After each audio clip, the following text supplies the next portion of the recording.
Bonjour, bonjour, bonjour, bonjour. Soyez les bienvenus dans le nom de Jésus sur notre plateforme de prière. Que Dieu nous bénisse ensemble ce matin au nom puissant de Jésus. Alors, et la semaine, j'espère qu'elle a été. Et nous bénissons le Seigneur qui nous donne le souffle de vie de nous tenir encore ce matin devant lui. Que son nom soit béni et que son nom soit adoré, son nom soit exalté dans le nom de Jésus. Nous allons dire merci à notre Dieu ce matin pour ses bienfaits dans nos vies, dans le nom de Jésus.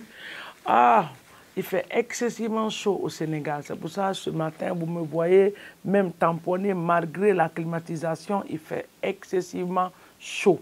Et dans cette période de chaleur, il faut boire beaucoup d'eau. S'il vous plaît, buvez. Buvez, prenez de l'eau, buvez de l'eau, rafraîchissez-vous très bien pour ne pas que vous vous retrouvez un jour qu'on dit qu'il n'y a plus d'eau dans le corps. Alléluia. Remercions le Seigneur ce matin pour le privilège qu'il nous a donné, qu'il nous accorde ce matin, autant pour moi, de nous tenir devant lui, pour élever la voix, pour le louer, pour l'adorer, le magnifier, la merveilleuse nuit que nous avons passée, la manière dont sa main a été avec nous dans le nom de Jésus. Papa, ce matin, nous voulons juste te rendre toute la gloire, l'honneur, la puissance et la magnificence à ton Saint-Nom. Merci pour ta protection divine sur nous. Merci pour tout ce que tu fais. Que ton nom soit honoré, que ton nom soit magnifié. Nous te rendons toute la gloire pour la merveilleuse nuit que nous avons passée. Oui, Seigneur, nous avons vu ta protection. Nous avons reconnu, nous reconnaissons que ta présence était là. Et ce matin, tu nous permets d'être comptés parmi les vivants.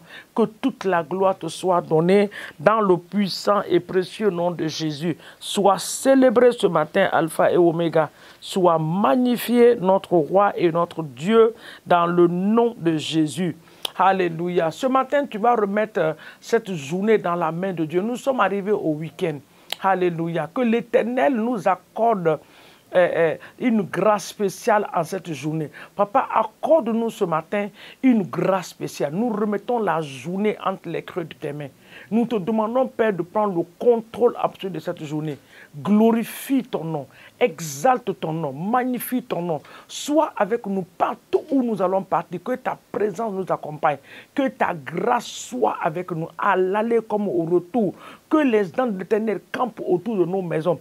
Que les flèches que l'ennemi va libérer en cette journée ne nous atteignent pas dans le nom de Jésus. Mais plutôt nous retournons ces flèches dans le camp de l'ennemi au nom puissant de Jésus-Christ de Nazareth. Le livre de Psaume 91 déclare que celui qui habite sous l'abri du Très-Haut reposera à l'ombre du Tout-Puissant. C'est ce que nous déclarons ce matin, que nous sommes sous l'abri du Très-Haut. Celui qui demeure sous l'abri du Très-Haut reposera à l'ombre du Tout-Puissant. Et le verset continue, dit, je dis à l'Éternel, ma forteresse, mon refuge, mon Dieu, en qui je me confie. Alors Seigneur, ce matin, nous nous confions à toi. Tu es notre refuge, notre forteresse, notre espoir. Papa, que nous soyons escortés à l'aller comme au retour par les anges de l'Éternel dans le nom de Jésus. Que les flèches qui volent de jour ne nous atteignent pas. Papa, nous ramassons ces flèches, nous les retournons à l'envoyeur dans le nom de Jésus. Toute programmation du monde des ténèbres concernant la journée, nous déprogrammons cela par le feu et par le sang de Jésus, au nom de Jésus-Christ de Nazareth. Ce matin, notre prière, je l'ai intitulée « Ma joie, ma saison de joie débordante ». Il y a une chose que je voulais dire ce matin. Nous sommes en train de partir vers la fin de l'année. S'il vous plaît, par l'amour de Jésus, ne donnez pas l'occasion à l'ennemi de vous faire croire que votre Dieu n'a rien fait pendant ces 7 mois passés. Le calendrier de Dieu, on ne connaît pas son calendrier. Lui seul connaît son calendrier. Il y a certaines choses que nous attendons, que nous espérons. Peut-être que c'est au 10e mois. Peut-être que c'est à la dernière minute. Il est un Dieu souverain. Il est capable de toutes choses. Mais ne donne pas la place à l'ennemi pour te dire que ton Dieu n'a rien fait, pour gâter ta joie. Il faut te parler parle à toi-même pour dire que quel que soit ce que je vois, quel que soit le vent, quelle que soit la tempête, quel que soit ce que mes oreilles vont entendre, mes yeux vont voir, mon Dieu restera Dieu. Si tu as ça comme confession, le Seigneur va se manifester dans ta vie. C'est pour ça que j'ai dit que cette saison est une saison de joie débordante. Crée ta joie, parle de ta joie, crée la joie autour de toi. Tout ce que tu fais, glorifie le nom de Jésus. Mets-toi dans l'atmosphère de joie. Refuse la tristesse au nom puissant de Jésus. Nous allons partir dans Ecclésiaste chapitre 1. Alléluia. Et chapitre 3 du moins, le verset 1. Ecclésiaste chapitre 3, le verset 1 dit qu'il y a, Ecclésiaste chapitre 3, le verset 1 dit, il y a un temps pour tout, un temps pour toutes choses sous les cieux. Il y a un temps. Et ce temps-là, c'est ta saison de joie débordante. Une joie débordante, c'est quoi? C'est un sentiment de joie extrême que tu ne peux pas expliquer. C'est-à-dire, tu es dans la joie à tout moment. Dans le livre de Jean, il dit que votre joie soit parfaite. Dans Jean 15, le verset 11. Dans Philippiens 4, le verset 4, il dit, réjouissez-vous, je répète, réjouissez-vous tous dans le Seigneur. Nous devons continuer à nous réjouir. Alors ce matin, tu vas déclarer, alléluia, tu vas dire à Dieu, et Satan va entendre ta voix. Tu dis, Seigneur, je déclare ma saison de joie débordante dans tous les domaines de ma vie. La joie de Dieu s'attache à moi.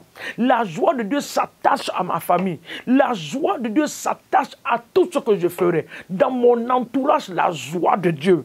Oui, autour de moi, la joie de Dieu. Dans mon église, la joie de l'Éternel. Dans mon foyer, mon lieu de travail, la joie de Dieu. Papa, j'appelle la joie à la manifestation. Que la joie de l'Éternel, les choses qui vont m'amener à me réjouir, que cela m'arrive, que cela se passe dans ma vie, dans le nom de Jésus. Papa, je refuse la tristesse. Je le déclare, je refuse la tristesse. Toute chose que l'ennemi va orchestrer pour m'amener à m'endeuiller, pour m'amener à être triste, pour m'amener à douter de mon Dieu, j'annule cela par la puissance du sang de Jésus-Christ de Nazareth. Au nom de Jésus, je déclare que cette saison est ma joie débordante. Je serai dans la joie. Ma famille sera dans la joie. Mon mari, mes enfants, ils vont être dans la joie. Tu vas dire, mon épouse également sera dans la joie. Toute bonne nouvelle, oui Seigneur mon Dieu, qui va me donner la joie. Je les libère de l'est à l'ouest, du nord, du sud, que cela vienne. Je libère les anges de la bonne nouvelle. Je libère les anges de la bonne nouvelle au nom de Jésus. Toute mauvaise nouvelle programmée en cette saison jusqu'à la fin de l'année pour m'amener à être triste. Papa, je détruis cela par la puissance du Saint-Esprit. Je détruis cela. Je le déclare que je refuse d'être triste. La Bible a déclaré dans le livre de Jean 15, le verset 11, que votre joie soit parfaite. Je déclare que ma joie sera parfaite et débordante en cette saison au nom de Jésus. La joie de ma famille, la joie des membres de l'Église, la joie sera débordante par la puissance du sang de Jésus au nom de Jésus-Christ de Nazareth. Éternel, nous te bénissons et nous te rendons toute la gloire. Que ton nom soit élevé parce que tu le fais pour nous, pour la gloire de ton nom. Le dernier verset de 1 Thessaloniciens 5, le verset 16, il dit, soyez toujours joyeux. Je déclare la joie de Dieu dans ta vie. Je déclare la joie de Dieu dans ta vie. Je déclare la joie de Dieu dans ta vie. Je déclare la joie de l'Éternel des armées dans ta vie. Prépare-toi à te réjouir. L'Éternel va te surprendre. Il va se manifester dans le nom de Jésus. En cette saison, voici ta saison. Voici ta joie. Voici ta saison de joie débordante par la puissance du sang de Jésus au nom de Jésus-Christ de Nazareth. Que l'Éternel nous bénisse et qu'il nous garde au nom de Jésus. Excellent week-end à tout un chacun de vous. Dans le nom de Jésus. Maintenant, je voulais m'adresser à une seule personne qui ne va pas à l'église. Qu'est-ce qui t'empêche d'aller à l'église? Même un seul dimanche pour venir adorer ton Dieu. Qu'est-ce qui t'empêche? Rester à l'écart ne va pas t'aider. Rester à la maison ne va pas t'aider. T'isoler ne va pas t'aider. Plutôt, tu deviens une proie dans la main de l'ennemi. Prépare-toi. C'est dans la présence de Dieu qu'on a la joie que nous sommes en train de parler. C'est dans la présence de Dieu qu'il y a la guérison. C'est dans la présence de Dieu qu'il y a la paix du cœur. Peut-être que tu es malade. Lève-toi, va à l'église et demande aux anciens de prier pour toi. L'Éternel va te visiter. Ne regarde pas tes problèmes. Ne regarde pas ce que tu es en train de traverser. Il peut arriver que tu as eu à faire des choses que tu as même honte de venir à l'église. Personne ne te voit, c'est Dieu qui te voit. Règle ta vie avec Dieu et présente-toi dans sa maison. C'est un Dieu de miséricorde et de grâce. Donc, demain dimanche, je dois te voir à l'église. Et rassure-toi que quand tu viens de me saluer, et là où tu pars comme église aussi, peut-être que ce n'est pas dans ma congrégation, quand ton pasteur finit de prêcher, va dire, papa, ah, merci pour le message. Il y a longtemps que je ne suis pas venu à l'église, mais aujourd'hui, le Seigneur m'a visité et Dieu te fera du bien. Que l'Éternel te bénisse et que l'Éternel te garde au nom de Jésus. Amen.